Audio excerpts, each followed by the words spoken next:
I'm a fourth generation rhubarb grower, and my family started in the early 1930s here up in Yorkshire. My great-grandfather had lost everything in the Depression years and came up here to be near his daughter. You're brought up, as all farmers are, not being pushed into doing a job, but you'd help doing things.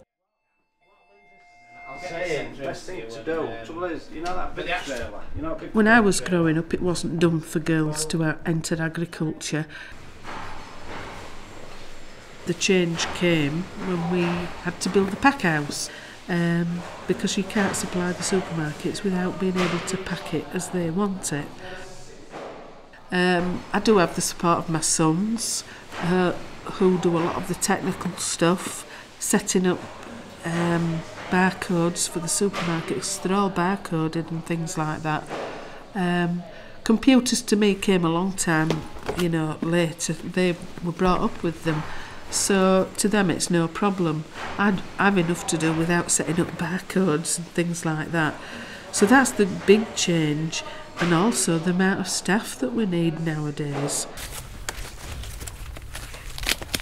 This process on the day of harvesting, they'll start early, picking the crop. Now it's not a fruit, it's not ripening, it's length of stick they're basically taking out. It's picked in the sheds, it's brought up to the main pack house, it's graded out into quality of stick, and then it's either packed for wholesale markets, if it's out of spec for supermarkets, which could be too thin or too thick.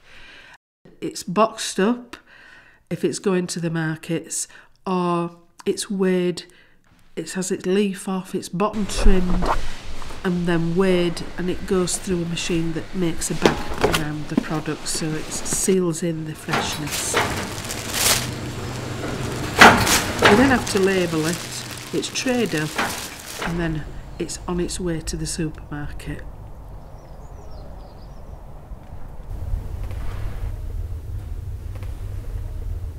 The sheds have this effect on people when they go in, and they always gasp with delight as they go in there. And at first, when we started taking the public, I always found this quite strange because it was something that I'd grown up with. And although things go through your mind when you go in there and thinking, this looks lovely, that you didn't physically gasp when you went in there. So I always found that, really, really a positive thing, that people find the crop that we're growing so immensely beautiful.